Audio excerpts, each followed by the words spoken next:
ஆஹா, இது என்ன காய் கடையா? இல்லை பை, நாய் கடை. நாய் கடையா? எங்க கொலிக்கவே மாட்டேங்குது. சாப்பாடு எல்லாம் தூங்கினுக்குது பை.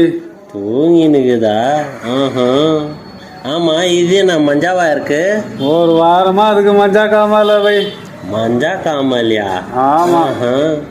ஆமா, அது என்ன முருங்காவா? மூடு ஏத்தான். முருங்கா மூடு ஏத்துறதுக்கா?